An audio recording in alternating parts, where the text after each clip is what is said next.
Welcome to the Great Detectives of Old Time Radio. From Boise, Idaho, this is your host, Adam Graham. If you have a comment, email it to me, box13@greatdetectives.net. Follow us on Twitter at Radio Detectives and check us out on Instagram.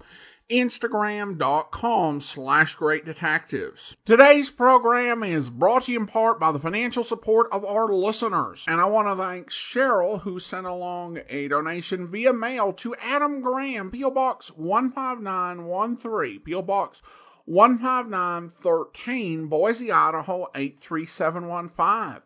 In addition, you can become one of our ongoing Patreon supporters for as little as $2 per month. Just go to patreon.greatdetectives.net. Now, let's get into this week's episode of The Adventures of Sam Spade. And for most sets out there, until a couple years ago, this would be the very first episode you'd hear. The original air date is August the 2nd, 1946, and the title is Sam and Psyche. The hair-raising adventures of Sam Spade, Detective. Brought to you by the makers of Wild Root Cream Oil for the hair.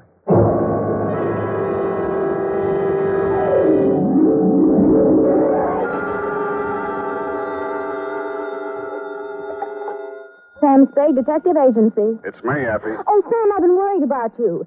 Sid Weiss was just on the phone, and he says digging up a corpse without a permit is against the law. It's all right, Effie. I just dug him up to say hello and put him back again. Oh, Sam. I'll be down in a couple of minutes to dictate my report, sweetheart. If I get lost on the way, you'll find me in City Hospital, the Psycho ward, third straitjacket from the left.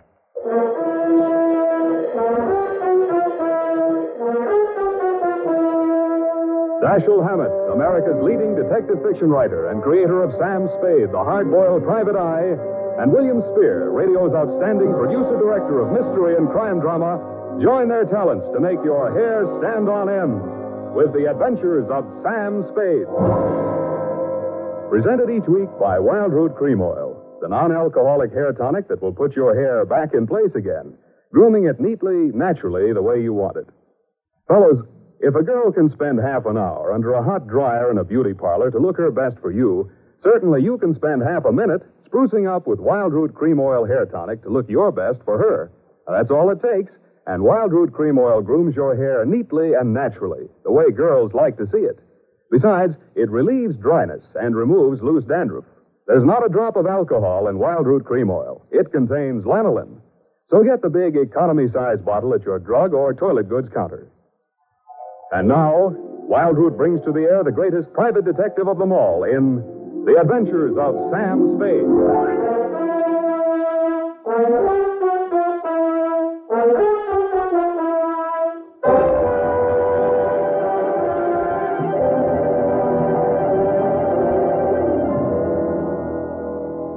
Date, August 2nd, 1946. To Mrs. Gregory Denov. Subject, death of Dr. Denov. I was sitting in my office with nothing to think about except a horse named Corkscrew Jr. My secretary, EP3789, came in and said there was someone outside. I didn't look up from the dope sheet, so she said it again. Someone outside, Sam. What's he look like? Blue double-breasted custom-made suit, Countess Mara tie, hand-tailored shirt, English shoes, hand-trimmed Van Dyke. Get me a blank check and send him in. Okay, Sam. Please come in. Mr. Spade will see you now, sir. Thank you. You are Mr. Spade, Sam Spade. What can I do for you? I'm Dr. Gregory Denov, a psychoanalyst. I need your help. Lie down, doctor, and tell me all about it. I see you might also be noted for your sense of humor as well as your discretion. Who told you I was discreet? A man named Nicolaitis. Well, you tell Nicolaitis I think he's cute, too. What else does he say about me? That I can trust you with $10,000? Oh. Is this Mr. Nicolaitis one of your patients? No, he isn't. As a matter of fact, he's gotten possession of some private records of mine. Well, it's rather involved. Nicolaitis is shaking you down, and he picked me as the middleman. Is that it? This is not an ordinary case of blackmail. Blackmail is blackmail, even if you do it in Technicolor. Well, as you may know, a psychoanalyst keeps a faithful transcript, a detailed record of everything a patient says during consultation, no matter how intimate or shocking. Yeah? This man, Nicolaitis, has managed to gain possession of a copy of one of these case histories. The patient is a very celebrated person, and should this material be divulged, it may have very serious consequences for both my patient and for me. Doctor, your best bet's the San Francisco Police Department. No, that's out of the question. Then I'm afraid I can't help you. Why not? Nicolaitis said I'm a that you- private detective. When I take on a client, I take on his troubles. My job is to protect him, not to stand by and see him milked. If you want to hire me on that basis, I'll listen. Oh, I'm so tired. I must trust somebody. What can you do for me, Mr. Spade? Write me out a check for $1,000. Got a pen? Yeah. All right. You see, Nicolaitis figures that if I'm getting a cut, I'll have to keep my mouth shut. I'll spend it all the same. Here you are. Thanks. Now, what was the last thing Nicolaitis told you? That he would pick up the $10,000 here and deliver to you this file in question. Can you reach him? Yes. Call him. Tell him you've seen me. Tell him I won't do that kind of business in my office. Tell him to come to your house. I'll be there. What if he refuses? He won't. Tell him I have the whole 10,000. What time? How about in an hour? No, I'm sorry. We'll have to make it around 3 or... Oh, goodness, I'm late now. I really... That's a beautiful watch, Mr. Denov. Yes. Foreign? Yes. May I see it? My watch? Why, really, Mr. Spade, I'm very late. I have so many things to do, and I have to be at the Majestic Theater well before the matinee starts at 2:30. Are you going to see me at 3 o'clock if you're going to the theater? Oh, I'm not going to stay for the performance. Well, Mr. Spade, till 3 o'clock then. Oh, my office is in my apartment. The address is here on my card. It's the penthouse. Penthouse, huh? Okay, doctor, I'll come formal. I'll wear the top to my bathing suit.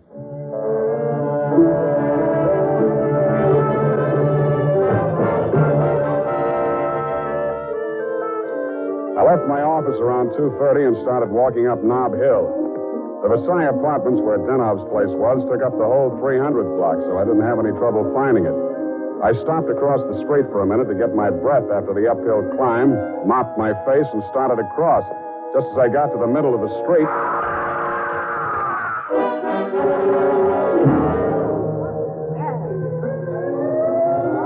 The crowd was packed in so close around I couldn't see who'd done the Brody, but I had a pretty good idea. The cops had the sidewalk roped off and guards posted at the building entrance. It took me maybe 20 minutes to elbow my way through and show my credentials. Sergeant Levine had the front door, so they let me in. Lieutenant Dundee of Homicide met me at the door of the penthouse. Hiya, Sam. What do you want? I want to see Dr. Denov. The doctor's dead. Dead? Yeah. He's my client. They can't do this to me. How? Hit a Brody out the window? What are you here for? To see his wife. Okay with you? Why not? She's inside. Thanks. Mrs. Stanhope, please. With all due respect for your grief, I must have the keys to the cabinet where Gregory kept his confidential files. You realize that he wished me to take charge of his patients and that I am responsible. All this police and so on. We must get those files out of here as soon as possible. Yes? My name is Spade. I am Dr. Zoya. I was poor Dr. Denov's oldest friend. If there's I'd like anything to see you, Mrs. Denov, alone. But you police have already asked her so many questions. You see, she's not in the... I'm not with the police. I'm a private detective. I was working for Dr. Denov. A private detective. He was in trouble, you see. You see, Dr. Sawyer, the police won't believe me. Mr. Spade, you'll tell them. You'll tell them he didn't commit suicide. Well, Mrs. Denov, I guess that takes care of everything here. It's clearly suicide. Oh, idiot. Blind, stupid idiot. Suicide. My husband, he treated suicides. He would never... No, please. It will be all right, my dear. I'm sorry. She's hysterical. Yeah. If I had the time, I would... Tell them. Please, Mrs. Dano.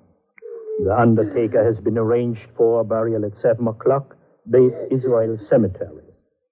Now, please, the key to Gregory's files. Here, take it and go. Go ahead, all of you. Okay, we'll call you later. Oh, I'm so sorry, gentlemen. This hysteria, a simple traumatic condition. If I only had the time. Who can I turn to? Who will help me? You think it's pleasant? You think my husband would rest if they said I committed suicide? What shall I do? What shall I do? What shall I do? Oh, you... Dr. Zoya didn't have the time, neither have I. You think it's murder? Who do you think killed your husband? To name someone? That's a very serious charge, Mr. Spade. Goodbye, Mrs. Denov. Constance Brent. You mean Constance Brent, the actress? Yes. Yes, she was his last patient this morning. She had threatened to kill him before. How do you know? My husband said so. Do you? Well, he'd written it down on his notes on her case. Once before, she'd almost pushed him from that same window. How about your husband and Miss Brent? Oh, I knew she was falling in love with my husband. That always happens. They call it a transference. But in this Your case... husband told me Miss Brent was acting in a play this afternoon over at the Majestic. Yes, Midsummer Night's Dream. But she was here. I know she was here. Miss Ray, the receptionist, was coming back from lunch when she heard voices arguing inside. And she was sure it was Miss Brent's voice. Show me the doctor's case history on Miss Brent. I can't. It's missing. As soon as it happened, I went to the files. I meant to show it to the police. Who could have taken it? Constance Brent was the last one in that room before he died. Yeah. When did you see Nicolaitis last? Nick, who? Skip it. Where can I reach you in case... For the next couple of hours, I'll be at the Majestic Theater. I want to see how good an actress this Constance Brent is.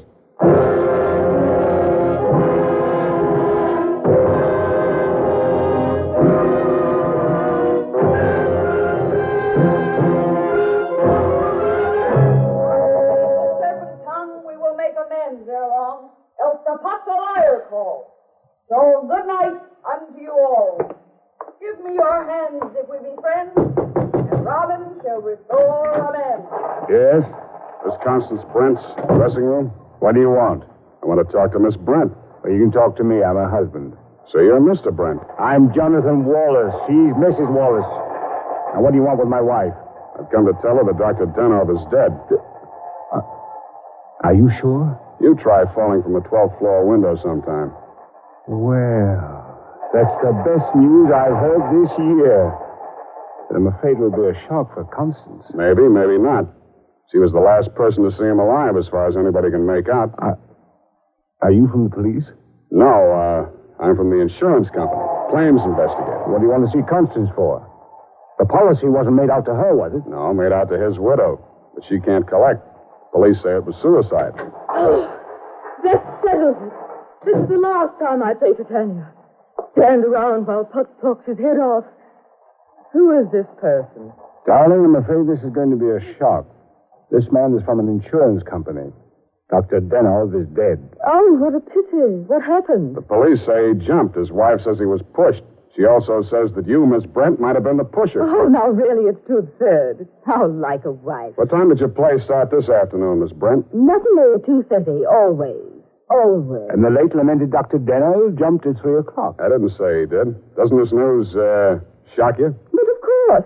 Do you think good psychoanalysts are easy to find? Looks like your next doctor will have to start from scratch. Your case history seems to be missing from Dr. Denov's files. Missing? No. What is it? Has a man named Nicolaitis been in touch with you? I've never heard of him. Chances are you will. Does he have Dr. Denov's notes on my case? Could be. This is frightful. Hot reading, huh? You seem to know this person, Nicolaitis. Get that file for me, and I'll pay you well for it. Just a minute, my lovely Titania. We don't know who this man really is. He might even be Nicolaitis himself. Let me see your company credentials. Now, what do you know? Somebody picked my pocket. My wallet's gone. I thought so. All right, you tell me who you are. I'll call the police. Oh, no, Jonathan, no police. Let's get off the merry-go-round. My name is Spade. You'll find me in the phone book under S. My office is open until 6 o'clock. And if a man answers, don't hang up. It'll be me.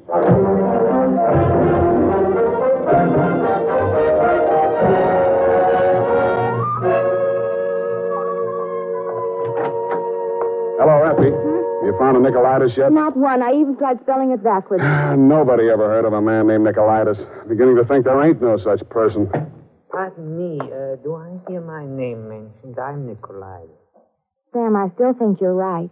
Come all the way in, Mr. Nicolaitis. Sit down. Oh, thank you. If you need me, Sam, just scream. What can I do for you? Oh, I've come for my money. What money?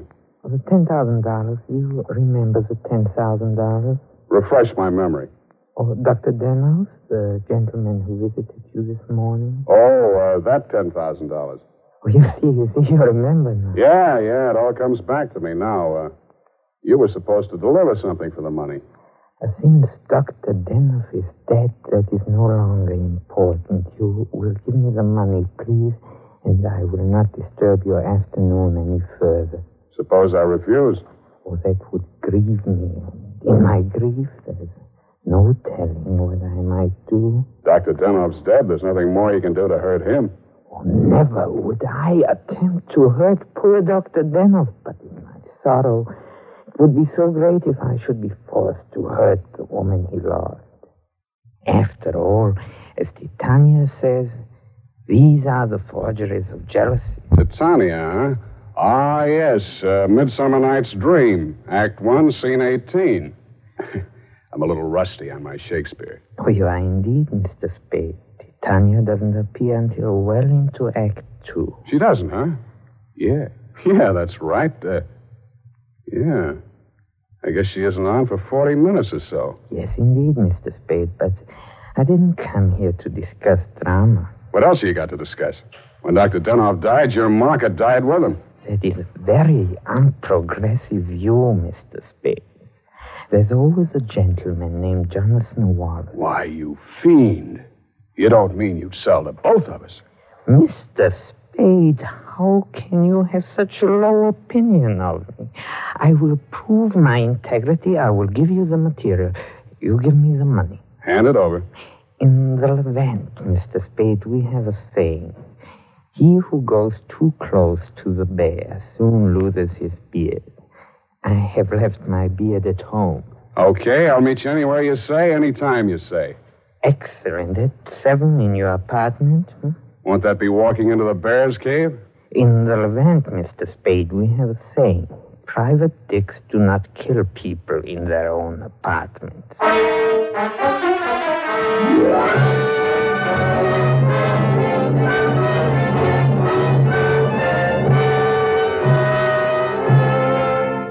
It was then 6 p.m. I called Effie for messages. She told me that you had been phoning frantically, Mrs. Denov.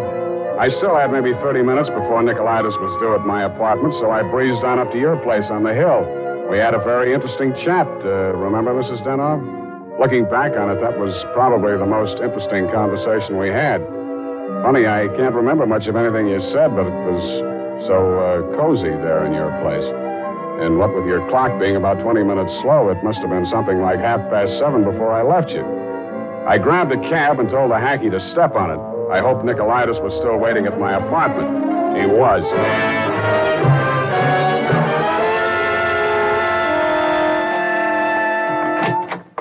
Mr. Nicolaitis, I'm sorry to be late.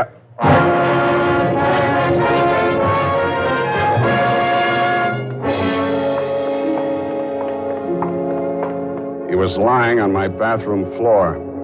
The little guy was looking just about as natty as when he'd been in my office, except that the beautiful silk scarf he'd been wearing was twisted into a tight noose around his neck.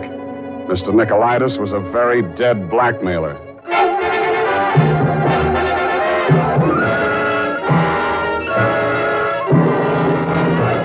The makers of Wild Root Cream Oil are presenting the fourth in a new series of programs bringing to the air for the first time the adventures of Dashiell Hammett's famous private detective, Sam Spade.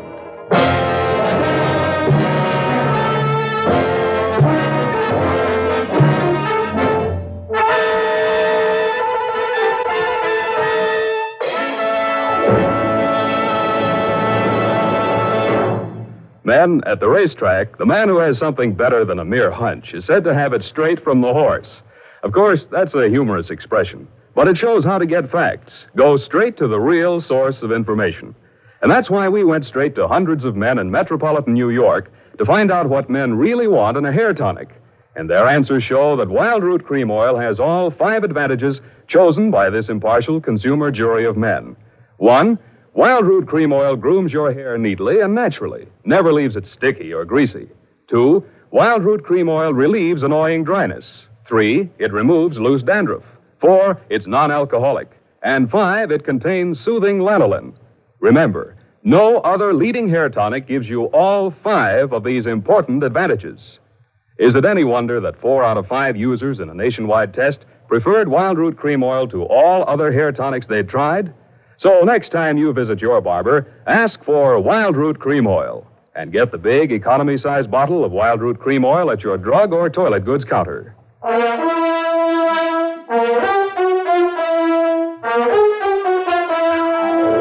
now back to Sam and Psyche. Tonight's adventure with Sam Spade.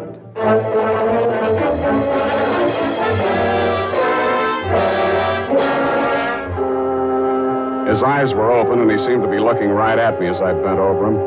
The finger marks on his throat were too blotchy to be of any use. Pretty soon, Lieutenant Dundee and Sergeant Polehouse came in and walked over behind me. We all stood there for a second, and then Polehouse bent down and closed those eyes. You know him, Sam? His name is Nicolaitis. That's all I know about him. What did he come here to your place for? I don't know. You invited him? I wouldn't have been surprised to find him here, but not like this. You boys got a smear on him yet? Sure. He's an old customer of mine. Runs a photo lab. Photostats, microfilm. Microfilm. Nobody makes any sense. They're all screwballs, psychos, neurotics. What am I doing in the middle of this anyway? Sam, don't scream at us. We're just doing a job. Oh, I'm sorry, boys. This Dr. Denov was my client. Mental expert. That Denov probably had a screw loose somewhere and needed a psychoanalyst himself. Say, maybe he was... Yeah. Hey, look, Dundee. I'm going out of here now. Do I call Sid Weiss and we go through all that again, or are you going to let me walk? Why, Sam, you can go. I know where you sleep.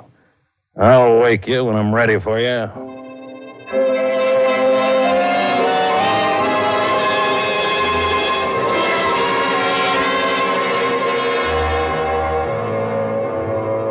Well, Mr. Spade? I want some answers, Dr. Zoya, and you're the guy who can give them to me. I'm listening. Just let the questions flow into your mind and do not try to repress any of them. Speak instantly, whatever... Okay, question number 1, without thinking. Do you think Dr. Denov was a suicide? Well, I had not seen Dr. Denov for many years. He had been my student in Vienna. I was his analyst, in fact. That's all very interesting, Doctor, but my question... Yes. Did poor Dr. Denov commit suicide? I have reviewed all the material, manifest and hypothetical, and I came to the conclusion, no, it was quite impossible. You see, these paranoid... Okay, question number 2. Was Dr. Denov in love with Constance Brent? I suppose I can now answer that question. When I arrived in San Francisco, I found him in great distress. He told me he feared he was losing his objectivity towards this patient. In other words, he was in love with her? Yes. You think she might have murdered him? All psychoanalytical subjects develop aggressive feelings toward the doctor. Nearly all of my patients have threatened me at one time or another. You don't say. Tell me, Dr. Zoya, you know anything about Jonathan Wallace, Miss Brent's husband? A violent type, almost psychotic. Yeah? How about you, Dr. Zoya? Could you have done it? That is a most interesting question, Mr. Spade. When I arrived here from Vienna without funds, dependent on the kindness of my former students, I must confess that I felt a certain antagonism. It disturbed me to realize that a man of my standing in the profession should be dependent on the goodwill of a younger and, I sincerely believe, less gifted man. However, I overcame this, and I didn't kill him. Yeah. Well, Doctor, thanks a lot. Oh, Peep. Truly a life study. There is no accounting. For instance, Dr. Denov. He came to me only this afternoon with the strangest request. Yeah? He gave me the gold watch which I had presented to him many years ago upon his graduation in Vienna. He had a patient waiting, and so had not much time to explain. Where is this watch? Please, I'm coming to that. He asked me to promise that I would have the watch buried with him if something should happen. That has been done. But Dr. Denov just died at 3 o'clock. It is a Mosaic law that the deceased be buried before sundown. Uh-huh. Thanks, Doctor. Thanks a lot. I hope I've been of some help. Doctor, you'll never know how much you've helped me.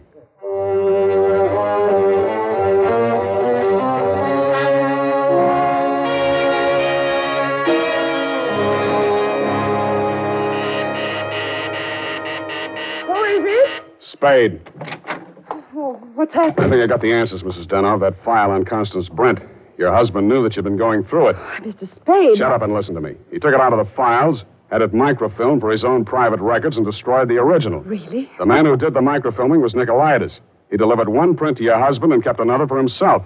He was murdered in my apartment for the copy he used to shake down your husband. The killer now has that copy, if it hasn't already been destroyed. But we can still put our hands on the first strip of microfilm which you delivered to your husband. This is astonishing. How? It's in the gold watch which was buried with him.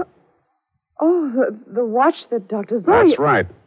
Denov made up his mind that whatever he knew about Constance Brent was going to go to the grave with him. What are you doing tonight? Well, nothing. And we got a date, sweetheart, you and I. I'll be back toward the wee hours. All paths lead to the grave. Ophelia, Act 6. Gregory's grave? But shouldn't we get a court order and have it done properly? The courts don't open until 10 in the morning, sweetheart, and Lieutenant Dundee's going to start asking me some questions about that stiff in my apartment before then. You see, baby, I can't wait.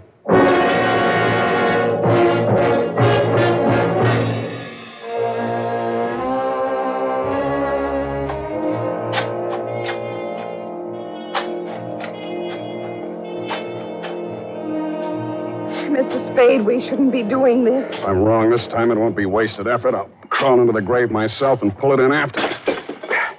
Here. I struck it. Give me that crowbar, Mrs. Denov, quick. Oh, dear. Oh, dear. Put that flashlight in here, sweetheart. You look the other way. Yeah, here it is. Look. What, Mr. Spade? What have you got? The watch. Here, put the flash on it while I open it. Here's my nail file. Pry off the back. Thanks. That does it. Here's the film. All right, Mr. Spade. Give me that film. Well, if it isn't the second gravedigger from Hamlet, Mr. Constance Brent. Stop clowning and hand it up to me. You better do as he says, Mr. Spade. We've both got guns. I was expecting that. Took you a long time to get here, Mr. Wallace. How did dear Constance make out as Lady Macbeth? Just give me that film. Stop being an idiot, Wallace. The cemetery is crawling with cops. Put that gun away before you drop it and break your foot. Come up out of that grave, Spade, or you'll stay there forever. Okay, Dundee. All right. Get those hands up, everybody. Go ahead, Dundee. Make the pinch. Okay. Sam Spade, I arrest you for body snatching, violation of graves under the Civil Code number... No, you fool. You're supposed to arrest Mrs. Gregory Denov and Jonathan Wallace for the murder of Gregory Denov and Pericles Nicolaitis. But I did... Oh, yeah. No, you don't.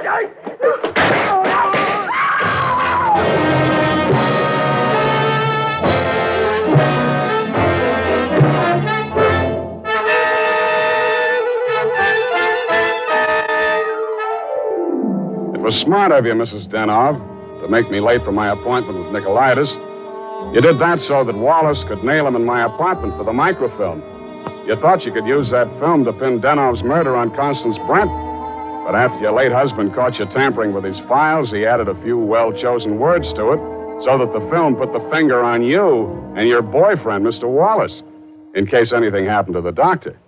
So Wallace had to kill Nicolaitis. You weren't smart to push your husband out the window. That looked like suicide. You might have gotten away with it, Mrs. Denov, if you'd bashed your husband's head in with a bottle. That reminds me, Effie, pour me a drink. That all? Sign it, put a special delivery on it, and send it care of the matron to Hatchapee Prison. Go on, have one yourself. Oh, thank you. Here's how. You'll get used to it. Good night, Sam. Good night, sweetheart.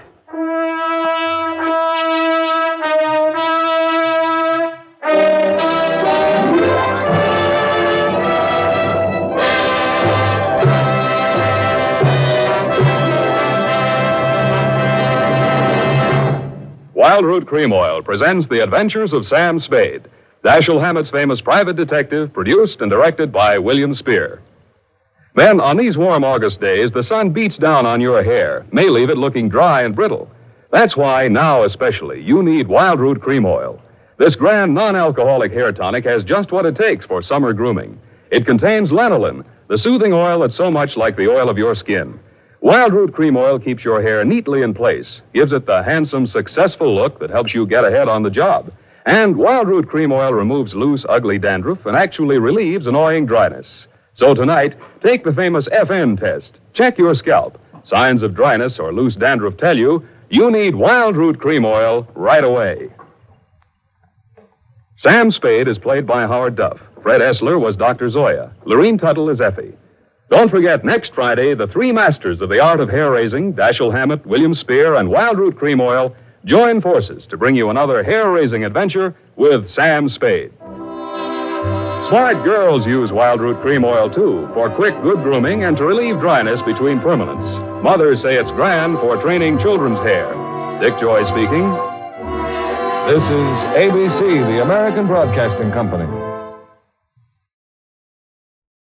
Welcome back. Well, the show is definitely, at this point, moving towards the sort of program it would become in its heyday. A lot more humor, though not quite some of the nuttiness of a few of the later episodes, but still some really funny bits. I like the part where Dundee started to arrest Spade when Spade told him to make an arrest. Also, I did like the Peter Lorre impersonation that was done for the voice of Nicolaitis. In the golden age of radio, impersonating Peter Lorre was a big thing, and this is probably one of the better ones that I'd heard. The reference at the end to Tehachapi, which was then the site of the women's state prison, was a bit premature. You know, the wheels of justice might move quickly in some cases, but not quite that quickly. So I suppose it could be waiting for her when she gets there. This is probably also something that's helpful to explain to modern audiences, because Tehachapi was where the women's prison was. However, due to an earthquake in 1952, the women's prison was relocated to Corona.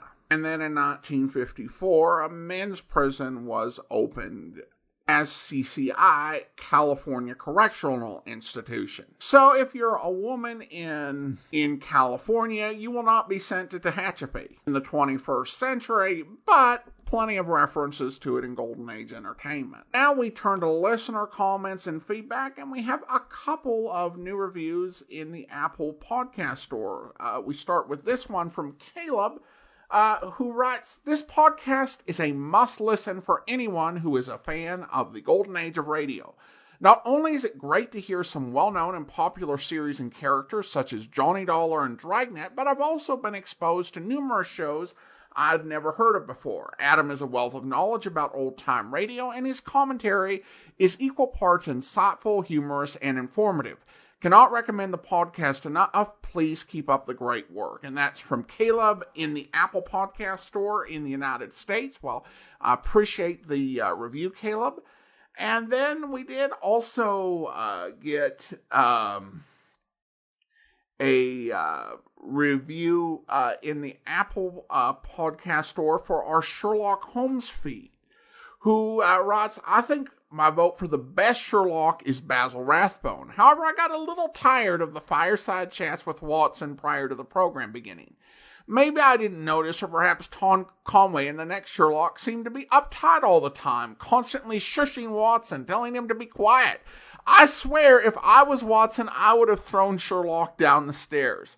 Open your door, you arrogant blank. Ha ha ha ha." And then Sir Richardson and Sir Gilgoyle, and it seemed like a kinder, gentler Sherlock, much easier on the ears. All in all, a nice presentation series. Well, thank you so much. I appreciate the review, and it was a lot of fun to do Sherlock Holmes programs. Sherlock Holmes was a mainstay on this podcast for nearly our first 4 years, and we've had a couple of revisits since then. In 2020 and 2021, we've got 191 episodes of Sherlock Holmes available, and you can find our Sherlock Holmes feed in most major podcast stores, or also by going to biglist.greatdetectives.net. It was really fun to do. And, I think just like the reviewer said, some folks will have Sherlocks that they prefer more than others. But it's really interesting to hear the full range that we have of what was done over radio. Again, thanks so much for the comment and the review. I appreciate folks taking the time to leave positive reviews because it really does help the program to grow, and it's really encouraging. So again, thanks so much. All right, well now it is time to thank our Patreon supporter of the day. And I want to thank Camille. Camille's been one of our Patreon supporters since September 2017, currently supporting the program at the detective sergeant level of $7.14 or more per month. Again, thanks so much for the support, Camille. And that will do it for today. If you are enjoying this podcast on YouTube, be sure to like the video, subscribe to the channel, and mark that notification bell. All those things that help the channel grow, and also in the case of the notification bell, let you know every time we add something new on the channel. We'll be back next Monday with an episode of Sam Spade. It'll be a double-length adventure, so be sure to look forward for that. And coming up tomorrow, though, we'll be bringing you Mr. Chameleon, where... But this is the first time that I've ever heard of a boy giving his girl a real diamond and telling her it was an imitation. Between us, Mr. Chameleon, I think he stole it. If you knew some of the characters that Ted Brooks was thicker than thieves with... Mr. Chameleon, the murdered girl was at the pawn shop, all right. The owner, Mr. Goldsmith, came back with me. You want to see him now? Ask him to come in, Dave, please. Come in, Mr. Goldsmith. This is Mr. Chameleon. Seeing this is a matter of murder, Mr. Chameleon, I thought you might want to know what went on at my place before the young lady was killed. Yes, that'd help a lot, Mr. Goldsmith. Well, I was in the place alone when she came in and ran up to the counter and threw a big diamond ring down. Naturally, I thought she wanted to get some money on it, so I took out my glass. I see. It was about a 10-carat, absolutely flawless stone she had. Look, so I got a little careful. Yes, I follow. She was a nice-looking kid, but didn't look like a 10-carat customer to me. So I said, before I make a loan on this ring, you'll have to show me that it's really yours. Right. Then she started to cry and said, so it actually is a real diamond like Minnie Grove said. And I said something about having a $20,000 diamond wasn't anything to cry about. Yeah. So she said she hadn't come to pawn it, but to find out if it was real, and she started to leave. Yes. I told her to be careful. Running around these streets at night with a diamond like that wasn't so good for a girl alone. And now I come to the point of my story, Mr. Chameleon. The point? She looked outside and said a young fella and a girl that were passing lived here at Mrs. Grove's boarding house, and she'd go home with them. So she ran out and joined up with him. What? So, them two must have heard Anna Parks and me talking about that ring. Oh, if I'd only had the brains to keep my big mouth shut. I hope you'll be with us then. In the meantime, do send your comments to box13@greatdetectives.net. Follow us on Twitter at Radio Detectives and check us out on Instagram, instagram.com/greatdetectives. From Boise, Idaho, this is your host, Adam Grahamson, and all